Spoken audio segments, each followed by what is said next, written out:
I'm an engineer, so I monetize things. And we've gone back and monetized our passive investors. And each new investor can bring me $12,000 of income. So if I'm in a room with 50 people and only 10 of them really follow through with the phone call and they get in my investor database and we create that pre-existing relationship, for me, that is still a huge win.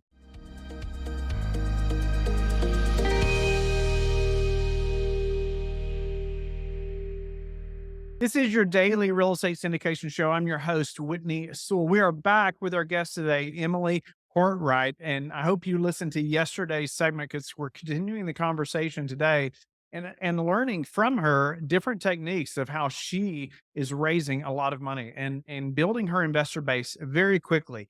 And I know you're going to learn a lot today. Again, if you implemented one of these things, you're going to be able to raise more money today or very quickly, I'll say, by doing some of these things. And she's got a few techniques at the end. I don't care who you are, you should be doing some of these things for your own personal finances as well. To ask you earlier, and I get this question often as well, is being a licensed realtor something you would recommend in the syndication space? I know if I was flipping homes, I could definitely see a ton of benefits, but just wondered your take now that you're in the commercial real estate space and raising money.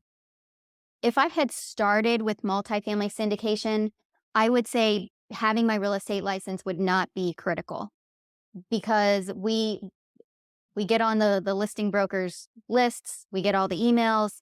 It hasn't necessarily been beneficial to be licensed in the actual acquisition. Now in capital raising in the sense of I've become the investor in the office and I've created a some credibility around that and recognition, that has become really powerful. And I think if you were to use the real estate license as a way to access a group of potential investors, you could argue that it would be beneficial. Getting that license is a big path to gaining many rooms of potential clients as well, right? It is. It is. And I mean my costs are around 2,000 a year for the license. Yeah. So when I think about that, it's pretty low cost for such a big audience. Now that may not work if it's a completely virtual brokerage. KW is unique because we're still brick and mortar. We still have in-person classes every day kind of thing. Yeah. Okay. That's helpful.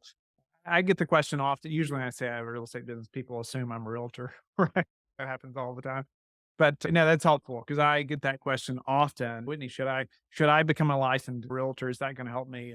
And I think you answered that. So you talked about teaching these classes on wealth building. I think it makes a ton of sense calling it that. You mentioned the wealth building seminars, which you do online as well. But I think you also do a meetup. Is that right? That's correct. So once every 2 months, we do a meetup, and it is currently on a Saturday from 1 to 3. And it used to be 12 to 2, and we would do it at a restaurant where everybody would take care of their own checks, which is really nice. The restaurant allows to do individual checks for 40 people. Well, then they got a new manager and we had to switch. So that was kind of a bummer. But we switched the time from 1 to 3 so that we don't have to buy lunch for everybody. And we typically get between 30 and 50 people at our meetups as well. And we do a mix of topics. Every meetup is different. They are all publicly marketed. We use meetup.com as the platform, and you can select different tags. And so people can say, I'm interested in classes on cash flow. And so if they say that and I tag cash flow to my event, it'll show up as like, hey, you should check out this event. And so we tend to get at least 5 to 10 brand new people every time. And then the rest are usually repeat attendees. And so that is a great way to just offer value. And we don't always have to create the content. We can bring in guest speakers. We can have a broker talk. We can have a mortgage person talk. We can have a tax professional talk, cost seg, things like that. And we can diversify it. But really to bring in new people, we want the topics to also relate to brand new investors. Yeah, for sure. Uh, Give us some of your top tips for the making a successful meetup. I know you talked about not having to always do the content yourself because I know so many, right, again, like we were talking about, even doing the wealth building classes, it's way outside of our comfort zone, right? Even doing a podcast is way outside of many people's comfort zone. And say, hey, you can learn to interview people, right? It doesn't always have to be you providing the content. What are some of the tips that you found? Hey, I wish I had known this before we started the meetup. Mhm. I would think looking back, one of the most popular topics has been case studies. And you, and typically this is a full cycle case study. But people just want to see a deep dive on an example. They want to see a specific property. What was it purchased for? What were the projects? What did the numbers look like? How did you find it?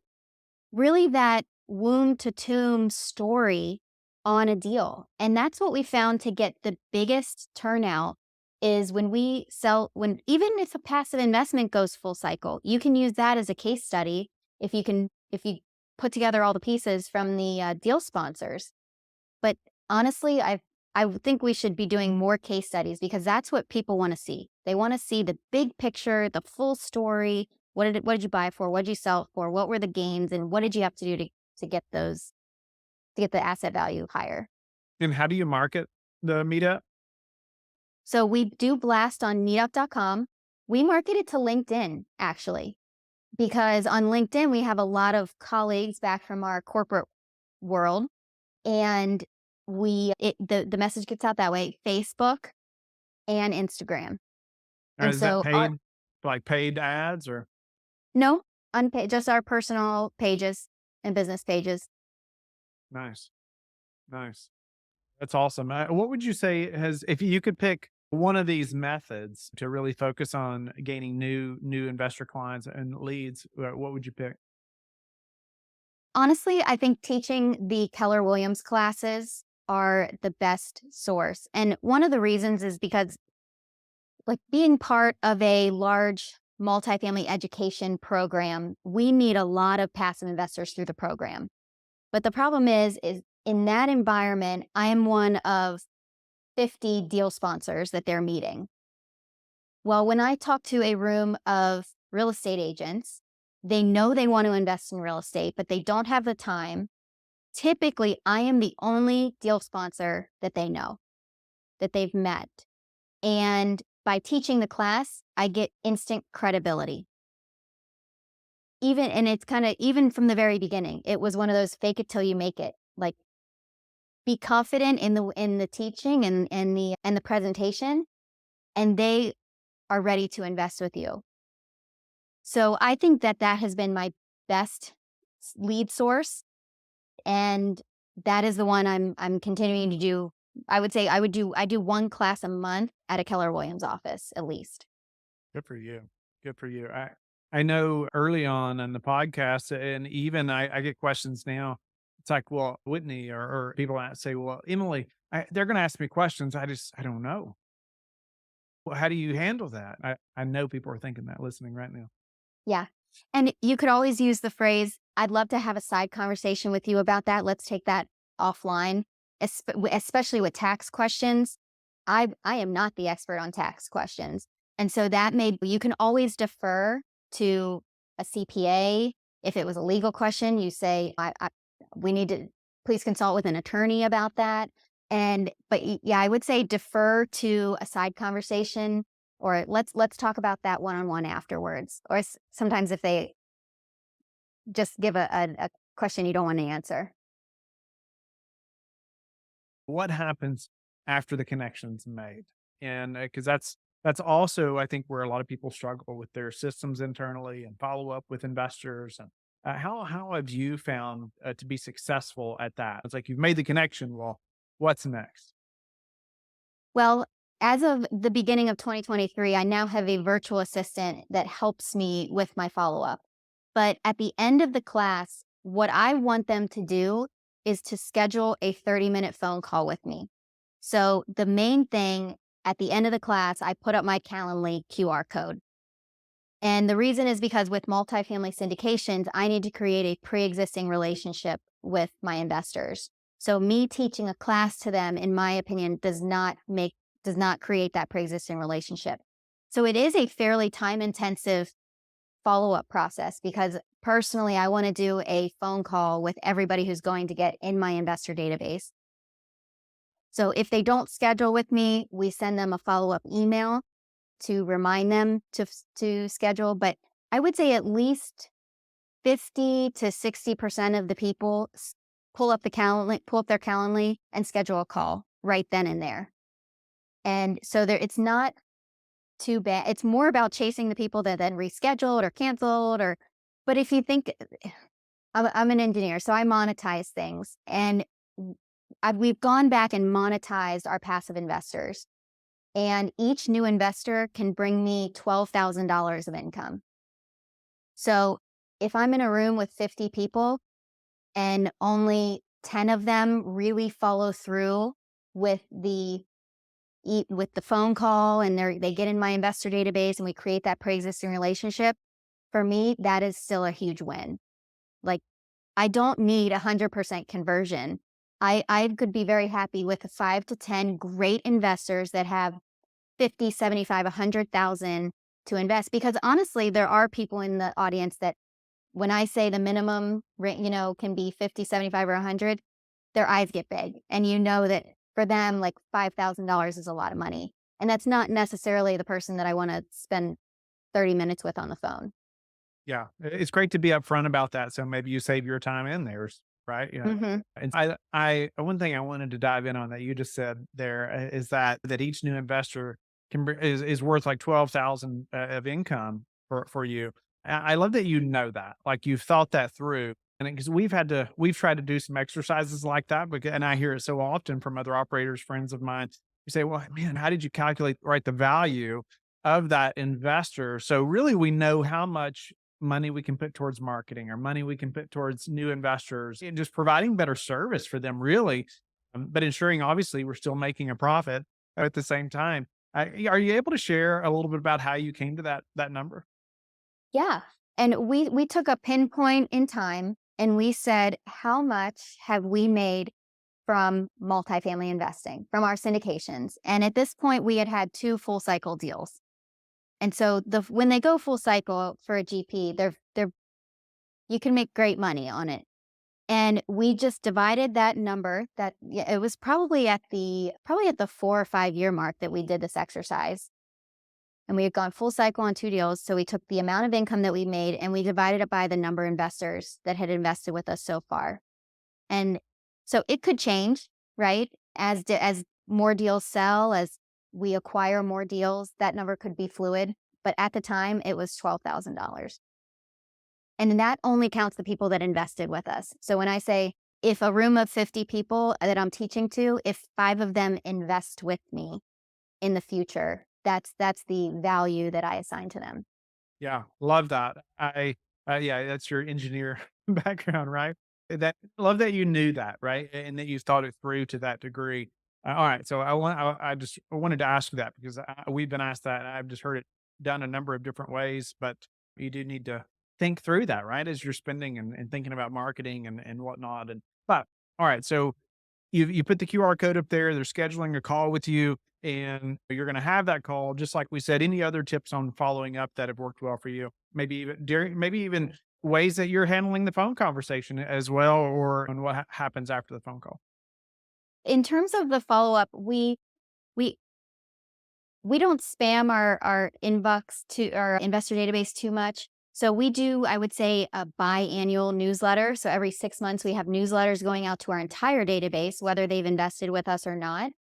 And regarding like the follow up and the structure for the call, one, I want to get to know them and what investing experience they've had and what questions they have. So I mean, they've heard me speak for an hour at this point. I want to get to know them more and understand what's important to them.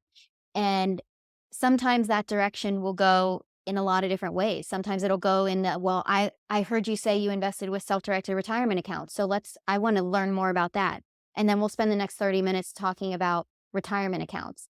And so really it's about meeting their needs because that call it's for me to learn about them and to help educate them even further. Yeah, love that. It's your when you can have that train of thought, right? That you're focused on them, helping them. What's their need? I think the call goes a lot better, right? Mhm. For sure. Well, we're gonna have to move on, unfortunately, Emily. But man, it's just some great value, and I get these questions all the time about how we do these things. But I don't have some of these things that you're doing in our tool belt anyway. I think you're doing very well at that and taking advantage of that situation or an opportunity, right? You saw an opportunity and you were willing to ask, "Hey, can I go teach a class?" And being willing to step out there. I feel like where most people are not willing to do that. What would you say is your biggest? We'll move to a few final questions, but what would you say is your biggest challenge in your business right now? Right now, the biggest challenge is there are not very many listings out. And so we actually haven't, we've offered on properties, but we haven't purchased a property in almost 9 months. So my biggest challenge is my leads that are coming in. I don't know when my next multifamily deal will be because I don't have my crystal ball to say when the interest rates are going to go down or the listings are going to come out or the foreclosures are going to hit the market. So really that's my biggest challenge is keeping the leads hot, warm, not letting them go cold because there are people that I met and I talked to 6 months ago and I haven't been able to provide them an investment opportunity in multifamily in since I've met them. And so that's being honest, that is my biggest, challenge in my business. Yeah, yeah, no doubt. You're not alone in that. I just say you're not alone in finding lack of deals to be had at the moment or that makes sense. I don't know, kind of in the same thought there. Any predictions for the next 6, 12, 18 months? I know nobody has a crystal ball like you're talking about, but still, what I usually say is, but what we believe is going to happen still affects what we're doing today, right? Whether we're buying or Mhm. selling or that type of things. Any predictions? And then how is that affecting what you all are doing today? When we listen to our trusted sources, whether it's the mortgage brokers, the listing brokers, they keep telling us the inventory's coming. They keep telling and unfortunately, it's they keep saying it's foreclosure inventory, pre-foreclosure. People that have purchased with the wrong debt and the wrong terms, and the property hasn't performed well enough. And so that's what we're being told. And I would love to buy a great property at, at a great price and help turn it around. But the lending really has to be there. And so we have underwritten deals of that are pre-foreclosure and the lending that we can get did the numbers just didn't work. And so I think the inventory is going to come out. I'm just hoping the interest rates can come down a little bit so that it makes it a little bit easier for us to underwrite and continue buying because we're ready to buy more. What would you say right now is your best advice for passive investors? Passive investors, I would say the biggest advice I have is to invest with somebody with experience and track record because operations is going to be so important over the next few years. At least in the Texas markets, insurance has gone up, property taxes have gone up, our expenses have gone up more than we expected, which means that our income and our operations has to be really, really strong and tight. And we have, like, if washer and dryer implementation was planned for 1st of 2024, it has to be ready by the 1st of 2024. Like, that income has to come in. And one of the biggest mistakes we've made personally is passively investing with a group that had no full cycle experience. And it was our worst performer. They ended up actually moving out of the country. And really, the asset management flopped completely. So, in the next few years, I think operations is going to be really, really critical. So, investing with an experienced group. And there's a lot of experienced groups out there. Yeah. Yeah. No, I think that's very wise. I hate that you had to learn that way. I think as any of us get into this business, we get excited about investing passively as we learn more, right? And we make some mistakes like that. I'm right there with you. But yeah, that's some great advice and knowing about the team and even some full cycle deals. And what would you say are the most important metrics that you track? It could be personally or professionally. Personally, I think the most important thing that has affected our whole wealth building journey is just tracking our monthly expense, our monthly P&L personally, and our monthly balance sheet. And I say that because my husband and I, we've been together 12 years, and we literally started in tracking our financials probably 11 and a half years ago. We're both numbers people, and we said, let's track everything. But knowing our financials has allowed us to make the big decisions over the past 10 years. Whether it was Emily's going to quit her job, whether it was Adam's going to now quit his job and join me full time, whether it was, hey, we should completely switch gears from single family to multifamily. Like, how are we going to, what are the numbers going to look like? How do we personally afford to do this? And having that tracking, I think just makes your wealth building journey so much easier because it will guide your wealth building journey. You'll be able to see where the money is and what can be invested, especially when times are good and you're getting not like, I feel like you're getting a deal a day opportunity to passively invest in your inbox. Like, invest in my deal, invest in my deal, invest in my deal. And you really have to go back to your financials and say, okay, how much can we put aside for passive investing? Like, what is the smart number for us to say this year we're going to put aside, whether it's 100,000, 200,000, whatever that number is. And having our personal financials has guided all of our decisions over the last 10 plus years. But if you're not tracking it, you will not know. Right? Exactly. Yeah, love that suggestion. Tracking that. Do you have a way that you've automated that at all for your personal bookkeeping? We use mint.com to aggregate all of our expenses. And then we still use a basic Excel spreadsheet to do our P&L and our balance sheet. Yeah, And I have templates. If anybody wants templates, I teach a class on personal financial statements at Keller Williams, and so I can give anybody my Excel templates. They're very basic. that's awesome. No, and I've heard a number of people use Mint, and that's awesome. I yeah, couldn't agree more as far as diving in on your personal finances and tracking where the money's going because it's amazing. You think until you start tracking it, and then you really know. Emily, what would you say is the number one thing that's contributed to your success? We touched on it a little bit, but I think the number one thing that's contributed to our success has been forming the right partnerships over the years because especially in multifamily syndication, it is a team sport, and coming in with zero experience, having the right partner broke down the barriers of entry at the beginning.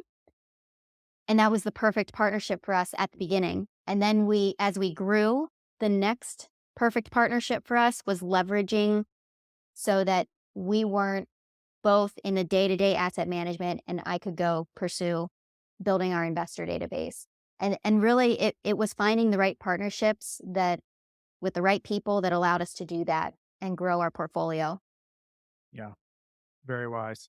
Even the tip about the partnerships or the type of partnership may change throughout Mhm. your growth, right? And love that. What about how do you like to give back? So my husband and I have gotten turned on to an organization called Chair the Love. And it's an organization that gives wheelchairs out in, I would say, third world countries or small villages throughout Latin America, South America. And they're doing their first distributions to Vietnam and the Philippines this year. And so far, we've only been able to attend one distribution a year. And we go to, for example, Ecuador, we go to a small village and they bring 250 wheelchairs. We assemble them on site and people drive in from hours from the mountains and everywhere just to pick up wheelchairs. And it's been an amazing experience.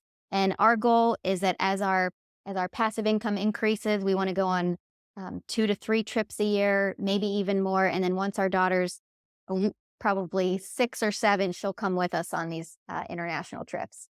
Love that. Emily, thanks for sharing that. You've given back to us today in so many ways, and just laying out tips or how or ways that you've been successful raising money and meeting investors and going in detail on numerous things. Even the tip on checking your personal income or profit and loss. I think it's so wise and not done often enough.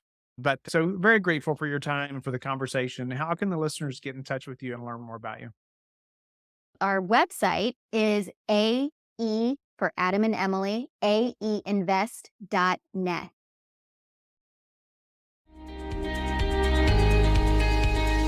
Thank you for being with us again today. I hope that you have learned a lot from the show. Don't forget to like and subscribe.